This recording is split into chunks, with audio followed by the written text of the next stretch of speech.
நாகர்கோயில உங்களோட தொண்டர் ஒருவர் உயிரிழந்தார் தெரியுமா? பண்பாடையும் தமிழ்நாட்டுல வேறொன்ற செய்தே அந்த திரைப்படம் தான்.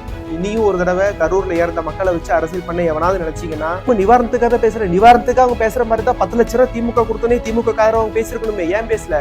தாய்லாந்துல ஐஷோ ஸ்பீட் அப்படிங்கிற யூடியூப் சேனலோட யூடியூபர் ஒரு தொண்டை ஒரு ஆதரவாளர் ஓட்டு போடுறவனுக்கு ஒரு அரசியல் அறிவு இருக்கணுங்கிறது கிடையாது. அவனுக்கு நல்லவங்க யாருன்னு தெரிஞ்சா போதும்.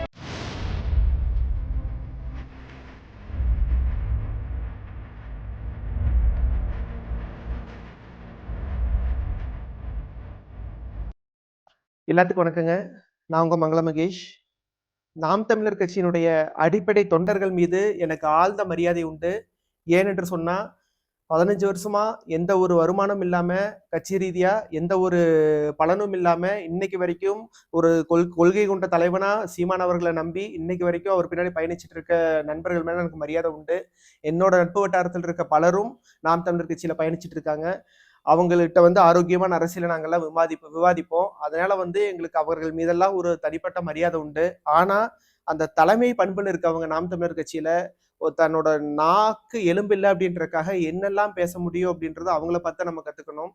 2 பேர் தலைமை பண்பில் இருக்கவங்க நான் சொல்றேன். ஒன்னு சீமான் அவர்கள், இன்னொன்னு சாட்டை துரைமுருகன் அவர்கள்.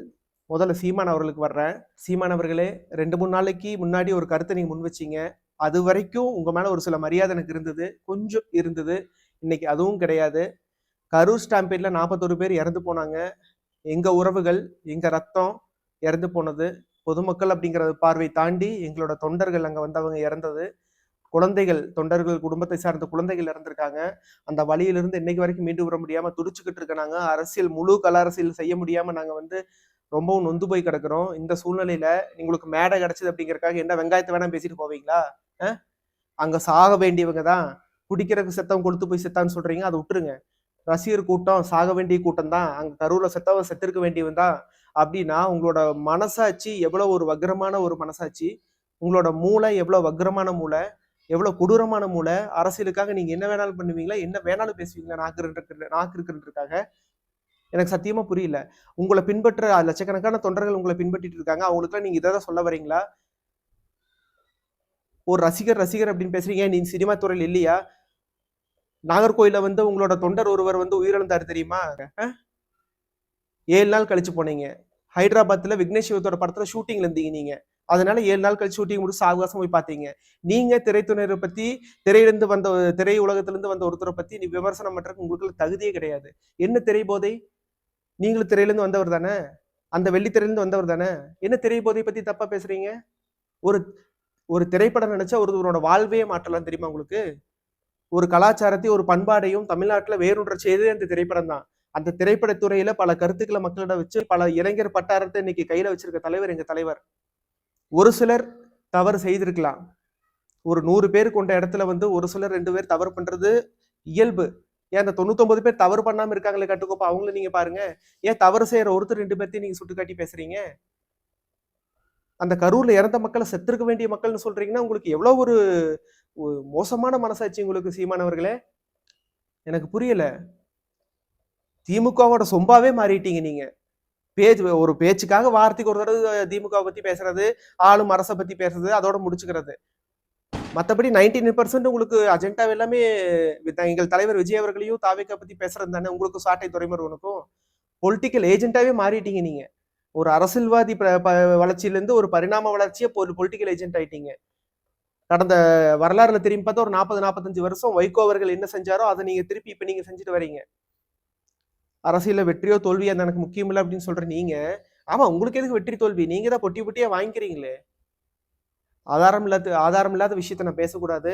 என்னை சார்ந்த நண்பர்களும் இந்த இயக்கத்துல பயணிச்சுட்டு இருக்காங்க நாம் தமிழர்ல. அதனால வரம்பு மீறி பேசக்கூடாதுக்கான அமைதியா இருக்கேன். இனியும் ஒரு தடவை கரூர்ல இறந்த மக்களை வச்சு அரசியல் பண்ண எவனாவது நினைச்சீங்கன்னா இனியும் நாங்க தமிழக வெற்றி கழக தொண்டர்கள் அமைதியா இருக்க மாட்டோம். ரொம்ப நாகரிகம், டீசென்ட் பாலிடிக்ஸ், டீசென்ட் அட்டாக்னு எங்க தலைவர் சொன்னதுனாலதான் இன்னைக்கு வரைக்கும் நாங்க ஒழுக்கத்தை கடைபிடிச்சிட்டு இருக்கோம். எந்த ஒரு விமர்சனத்துக்கும், கரூர் சார்ந்த விமர்சனத்துக்கும் நீங்க பதில் சொல்லாதீங்கன்னு எங்க தலைவர் சொன்னங்காட்டி தான் இன்னைக்கு வரைக்கும் அமைதியா இருக்கும். இறந்த மக்களை வச்சு அரசியல் பண்றீங்க. திரும்பி எந்திரிச்சு அவங்க எதுவுமே பேச முடியாத தைரியத்துல தான் நீங்க அரசியல் பண்றீங்க.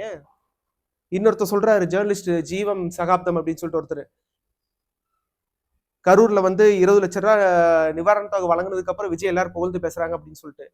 யோ 41 மக்கள் தன்னோட இறந்ததுக்கு அப்புறம் அந்த வீட்டை சேர்ந்த ஒருத்தவங்க கூட விஜய் அவர்களை வந்து தவறா சொல்லையா? ஏன்னா அங்க களத்துல என்ன நடந்ததுன்னு அவங்களுக்கு தெரியும். ஒருத்தர் ஒருத்தர் எங்க தலைவரை தப்பா பேசியிருப்பாங்களா?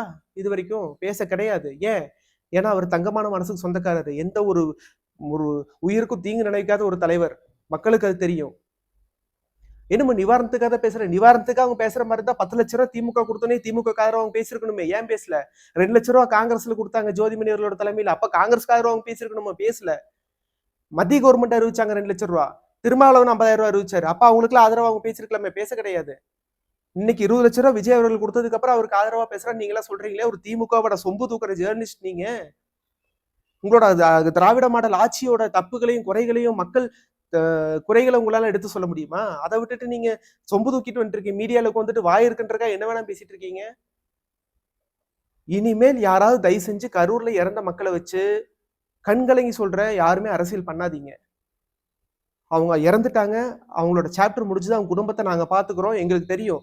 எங்களை நம்பி வந்து உறவுகள், இழப்பான உறவுகளோட குடும்பங்களை எப்படி காக்கணும்னு எங்களுக்கு தெரியும். எங்களுக்கு மனசாட்சி இருக்கு. எங்க இயக்கம் பார்த்துக்கும். எங்க இயக்கத்தை சார்ந்த நிர்வாகிகள், தோழர்கள் பார்த்துக்குவாங்க. இதை பத்தி எந்த ஒரு அரசியல் சொம்பு தூக்கிலும் கவலைப்பட வேண்டியதில்லை. உங்களுக்கு அரசியல் செய்யணும்னா இன்னைக்கு 1000 குறைகள் இருக்கு மக்கள். அதுக்கப்புறம் எவ்வளவோ சம்பவம் நடந்துருச்சு. மக்களுக்கு நல்லது நடக்கிறதுக்கு என்ன வேணா பண்ணுங்க. சும்மா முடிஞ்சு போன கரூர் இஷ்யூ வச்சு எல்லாரும் பாலிடிக்ஸ் பண்ணிட்டு இருக்கீங்க. அவ்வளவுதான் மரியாதை சொல்லிட்டேன். அப்புறம் நம்ம சாட்டை துரைமுருகன் அவர்கள், இவரெல்லாம் ஒரு யூடியூப் சேனல் வச்சு நடத்திட்டு ஒரு வருமானம் பார்த்துட்டு சொகுசா வந்து வாழ்க்கை நடத்திட்டு இருக்கிற துரைமுருகன் அவர்கள் வந்து தனக்கு ஒரு ஆண்டவன் வந்து ஒரு திறமையை கொடுத்துருக்கான். ஒரு ஃப்ளூயண்டான ஒரு லாங்குவேஜ் ஸ்கில்லை கொடுத்துருக்கான். ஒரு ஆழ்ந்த சிந்தனையும் ஒரு செயல்பாட்டையும் பண்றதுக்கான ஆளுமையை கொடுத்துருக்கான். அதெல்லாம் நல்வழியில பயன்படுத்துங்க துரைமுருகன் அவர்களே. ஆமா, தாய்லாந்துல வந்து ஐஷோ ஸ்பீட் அப்படிங்கிற யூடியூப் சேனலோட யூடியூபர் வந்து கார்ல போயிட்டு இருக்காரு. டிவிக்கு ஆதரவாளரா அவங்க இருக்கட்டும், வண்டியில போனவங்க இல்ல இல்லாமையே போட்டும், ஏதோ ஒரு ஆர்வ கோளாறுல அவங்க வந்து சீஃப் மினிஸ்டர் ஆஃப் இந்தியான்னு ஒரு வார்த்தை தவறா சொல்லிட்டாங்க.